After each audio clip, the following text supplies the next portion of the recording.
हमारे साथ इस समय एक्सक्लूसिवली बातचीत करने के लिए जुड़ रही हैं केंद्रीय मंत्री स्मृति ईरानी। स्मृति जी, आपका अभिनंदन है। सरकार के 9 साल पूरे हुए हैं, 9 उपलब्धियां बताई जा रही हैं, लेकिन पॉलिटिक्स बहुत जबरदस्त चल रही है। राहुल गांधी कह रहे हैं कि उनकी यात्रा का बहुत बड़ा फायदा हो रहा है साउथ के अंदर, कांग्रेस कह रही है ये, और भारतीय जनता पार्टी को अब बहुत मेहनत करनी पड़ेगी अगर 24 में आना है तो। भारतीय जनता पार्टी का ये सौभाग्य रहा है कि जब से हमारे पार्टी की नींव रखी गई है तब से लेकर आज तक हर कार्यकर्ता ने अथक प्रयास, अथक परिश्रम किया है। इसके सबसे बड़े प्रमाण हमारे सबसे वरिष्ठ कार्यकर्ता जो राष्ट्र के प्रधान सेवक की भूमिका में है वो हैं, जिन्होंने 9 साल की इस लंबी अवधि में एक दिन की भी छुट्टी नहीं ली। जो दिवाली अपनों के संग देश की सरहद पर अपनी सेना के संग मनाते हैं, ऐसे कर्मठ कार्यकर्ता, ऐसे कर्मठ नेतृत्व के साथ निश्चित रूप से पुनः भारतीय जनता पार्टी का कार्यकर्ता अपने आप को 2024 में लोकतंत्र के इस युद्ध भूमि पर समर्पित करेगा। कांग्रेस निश्चिंत रहे, इस बार भी भाजपा का ही परचम लहराएगा, कमल का ही फूल खिल पाएगा। लेकिन कांग्रेस को एक नई एनर्जी मिल गई है। कर्नाटक में उनको लगता है कि बहुत बड़ी जीत हुई है, भारतीय जनता पार्टी की एक बड़ी हार हुई है, वहां से उनको लगता है कि कहानी अब बदल सकती है, और इसीलिए राहुल गांधी ने 150 सीटों का दावा मैं इतना ही कहूंगी कि एक कहानी निश्चित रूप से बदली है, एक कहानी निश्चित रूप से बदली है जी। वो कांग्रेस पार्टी जो गत 9 वर्षों में ईवीएम को बार बार अपशब्द कहती थी, इस बात प्रफुल्लित है कि ईवीएम फाइनली काम कर रहा है। वो कांग्रेस पार्टी जो देश की सुप्रीम कोर्ट पर, देश के चुनाव आयोग पर कटाक्ष करती थी, टिप्पणी करती थी, इस बार अपनी एक प्रदेश की जीत के बाद हर्षो उल्लास के इस माहौल में कम से कम चुनाव आयोग को गाली नहीं दे रही है। तो मैं इतना ही कहूंगी कि भारतीय जनता पार्टी ने कर्नाटक के परिणाम को सर आंखों पर लिया, पुनः जनता का सहयोग, जनता का आशीर्वाद पाने के लिए हमारे कार्यकर्ता बूथ बूथ, एक एक ब्लॉक पर काम अपना शुरू कर चुके हैं।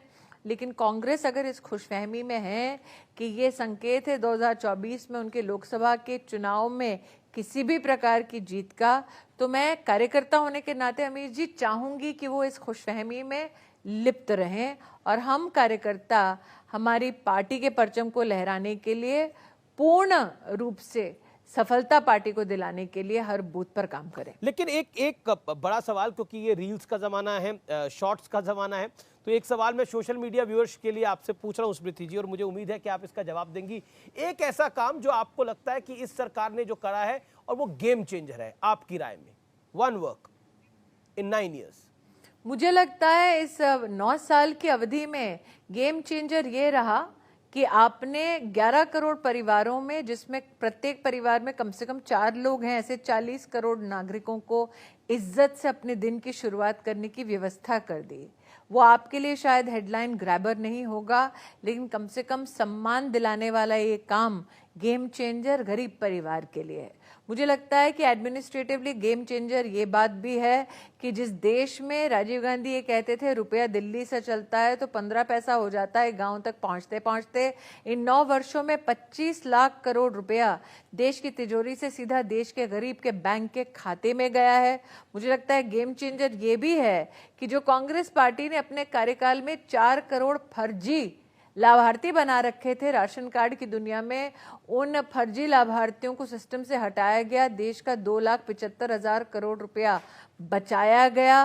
मुझे लगता है गेम चेंजर ये है कि आज 32 करोड़ से ज़्यादा मुद्रा के लोन्स हमारे देश में छोटे छोटे व्यापार, छोटे छोटे व्यवसाय शुरू करने के लिए देश के साधारण नागरिकों को मिल चुका है। मुझे लगता है गेम चेंजर ये है कि सिर्फ ऑस्ट्रेलिया में प्रधानमंत्री को बॉस की उपाधि नहीं दी, बल्कि 2 राष्ट्रों के युद्ध को विराम दिया गया, क्योंकि हिंदुस्तान का प्रधान सेवक चाहता था कि हिंदुस्तानी सुरक्षित अपने घर लौट सके। मुझे लगता है गेम चेंजर ये है कि जिस हिंदुस्तान ने कभी वैक्सीन की लाइन में अपने आप को पाया, वो हिंदुस्तान कोविड की वैक्सीन अपने देश में बनाए, 220 करोड़ वैक्सीन की डोजेस टेक्नोलॉजिकली अपने देशवासी को पहुंचाए और 160 देशों में वैक्सीन मैत्री के नाम से वो वैक्सीन और फार्मास्यूटिकल उपलब्ध कराए। गेम चेंजर ये भी है कि जो अर्थव्यवस्था 10वें पायदान में थी वो मात्र 9 वर्षों की अवधि में 5वें पायदान तक पहुंच गई है। मुझे लगता है गेम चेंजर ये भी है कि आज चाहे वो रूस हो, चाहे वो यूके हो, चाहे वो यूनाइटेड स्टेट्स ऑफ अमेरिका हो, सब समझते हैं कि हिंदुस्तान और हिंदुस्तानी के दिल तक पहुंचने का रास्ता सिर्फ नरेंद्र दामोदर दास मोदी है। सब समझ रहे हैं, लेकिन राहुल गांधी क्यों नहीं समझ रहे हैं? उनको तो बार बार लगता है कि मोदी जी ने कुछ नहीं करा। उन्होंने बोला विनाश के 9 साल है। अगर आप राहुल गांधी से समझ की अपेक्षा करते हैं तो अमीश जी शायद आप भी फिर एक राजनीतिक खुशफहमी में जीते हैं जी। आप कब से राहुल गांधी से समझ की अपेक्षा करने लगे? लेकिन देखिए, लोकतंत्र है तो पक्ष और विपक्ष दोनों की बात को सुना जाता है। एक ऐतिहासिक घटना हुई और उस ऐतिहासिक घटना के हम भी साक्षी बने। देश में एक नई संसद मिली और 100 साल बाद एक ऐतिहासिक पल था, लेकिन एक बॉयकॉट भी चला उसको लेकर। क्या आपको लगता है कि जिस तरह की टिप्पणियां की गई, मानना है जी, कांग्रेस ने तो प्रधानमंत्री को पंडित नेहरू के चरणों में दिखाने का प्रयास किया एक ट्वीट के जरिए। सेंगोल को लेकर विवाद खड़ा किया गया, ताबूत दिखाया गया भारतीय संसद को आरजेडी द्वारा। व्हाट यू हैव टू से ऑन दैट? जिनकी टांग खुद राजनीतिक एक कब्र में है वो ताबूत दिखाएंगे तो कहीं ना कहीं ये उनकी राजनीतिक शैली का प्रमाण देते हैं। मुझे ऐसा लगता है कि जब वो देश की संसद का इस प्रकार से अपमान करते हैं तो वो अपमान मोदी का नहीं है, हर उस नागरिक का अपमान है जो देश की संविधान को अपना प्रथम अधिकार समझता है, अपना प्रथम जिम्मेदारी समझता है।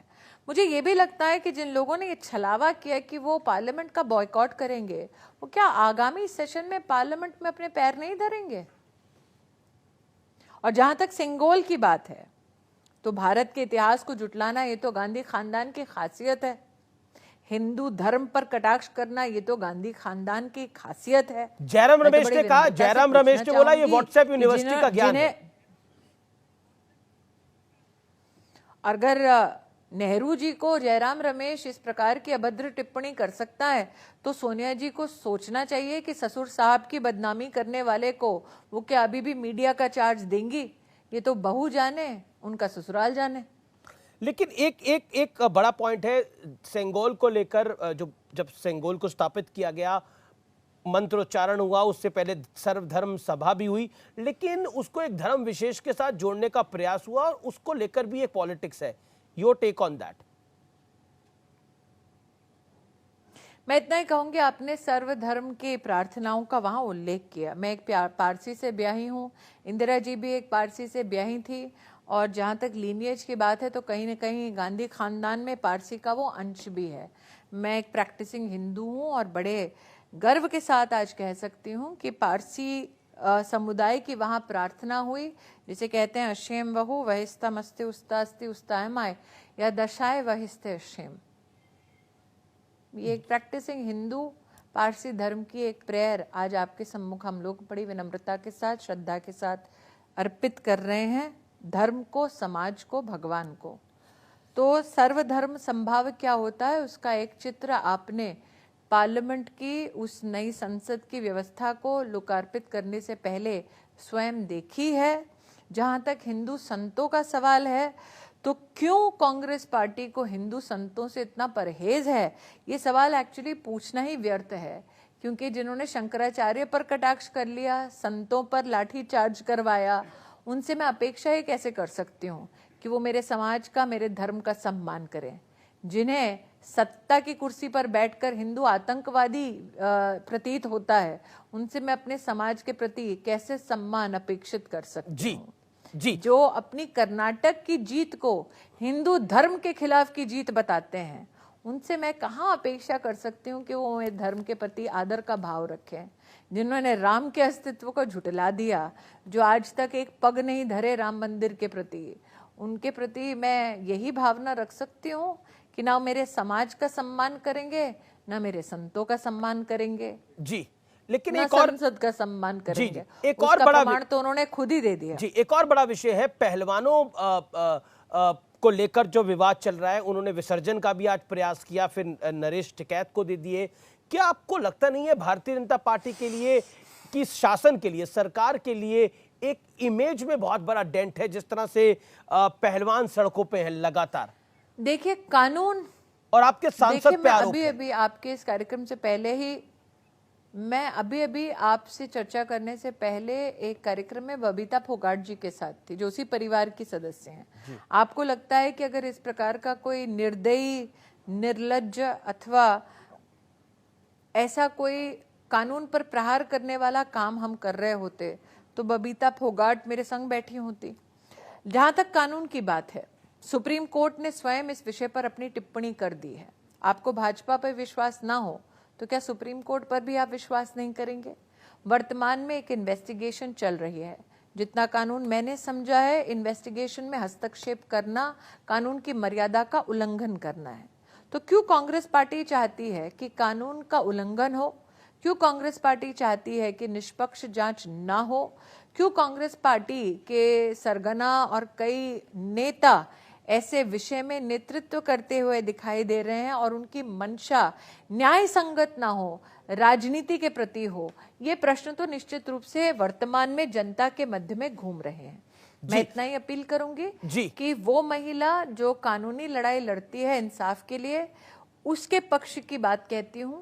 वर्तमान में जो इन्वेस्टिगेशन चल रहे हैं उसमें कोई हस्तक्षेप ना करें, ताकि जुडिशियल प्रोसेस किसी भी रूप में आहत ना हो। ये मेरी अपील रहेगी। क्योंकि आप टेक्सटाइल मिनिस्टर भी हैं और महिला विकास मंत्री भी हैं, मेरा सवाल बहुत महत्वपूर्ण है। ये रह चुकी हूँ। जी मेरा सवाल बहुत माफ करिए, रह चुकी हैं। मेरा ये सवाल बहुत महत्वपूर्ण है आपसे। क्या आपको लगता है कि खिलाड़ियों की छाती पर, जिस तरह से प्रियंका गांधी ने ट्वीट किया कि खिलाड़ियों की छाती पर मेडल हमारे देश की शान है, लेकिन उस पर बूट रखे जा रहे हैं, क्या आपको लगता नहीं है कि ये एक पॉलिटिकल इशू भी बन रहा है और बड़ा पॉलिटिकल विषय बन रहा है? पॉलिटिकल इशू ही है, पॉलिटिकल इशू ही है, इससे कोई मैं दो राय नहीं रखती हूँ। एक सांसद के नाते मैं इतना ही कहना चाहती हूँ कि जिस खानदान ने अपने आप को कई रत्न दिए, कई राष्ट्रीय सम्मान और पुरस्कार दिए, उस खानदान की राजनीतिक धरा अमेठी में सबसे पहली बार पद्म पुरस्कार अगर सामान्य गरीब परिवार की किसी लड़की को मिला तो वो भारतीय खेल के लिए मिला। उस लड़की का नाम सुधा है। तो जिन्हें इस बात की सुध नहीं थी कि उनके अपने राजनीतिक क्षेत्र में किस प्रकार की बेटियों की प्रतिभा को सम्मानित किया जाना चाहिए, वो अगर ये सारे कटाक्ष अपने राजनीतिक लाभ के लिए ना करें तो बेहतर। लेकिन मैं भी जानती हूँ आदत से मजबूर है, निश्चित रूप से ये करेंगे।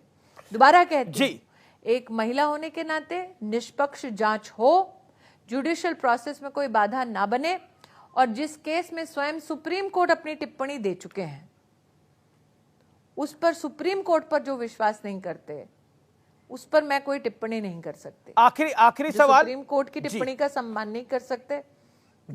जी आखिरी सवाल, 2024 की लड़ाई क्या आपको लगता है एक बार फिर मोदी वर्सेस ऑल होने जा रही है? क्योंकि नीतीश कुमार सबको साथ लेकर चलने की बात कर रहे हैं, अब तो अरविंद केजरीवाल क्योंकि ऑर्डिनेंस आ गया है तो वो भी सबको साथ लेकर चलने की बात कर रहे हैं। जो खुद अपने पैरों पे खड़े नहीं हो पाते, जो खुद अपने पैरों पर नहीं खड़े हो पाते, वो साथ चलने की बात करते हैं अमित जी।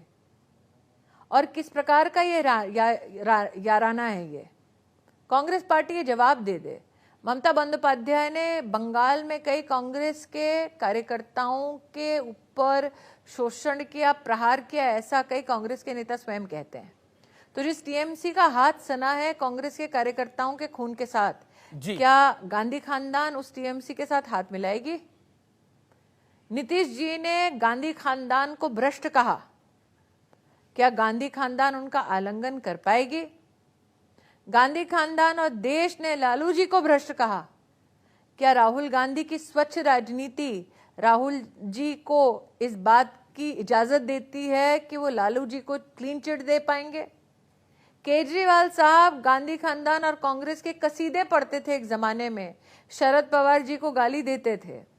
आज उनका एक नया याराना हो रहा है इन लोगों के साथ। तो जिन सबको एक राजनीतिक कॉमन दलों में खुद विरोधाभास सबको है, एक कॉमन चीज जोड़ती है।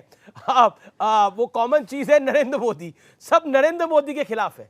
उन्हें लगता है कि नरेंद्र मोदी से निपटने, आपस में बाद में निपट देखिए लेंगे। जनता भी देख रही है, जनता ये जानती है कि वो एक अकेला सब पे भारी है। चलिए, जनता जानती है कि मोदी उनकी लड़ाई लड़ रहे हैं और वो अपने अस्तित्व की लड़ाई लड़ रहे हैं। यही फर्क है दोनों पक्षों में। बहुत बहुत शुक्रिया बेबाकी से बात करने के लिए, हर विषय पर बात करने के लिए। Thank you so much Smriti ji. Thank you. तो ये थी स्मृति ईरानी, हमसे एक्सक्लूसिव बातचीत कर रही थी। फिलहाल इतना ही, नमस्कार।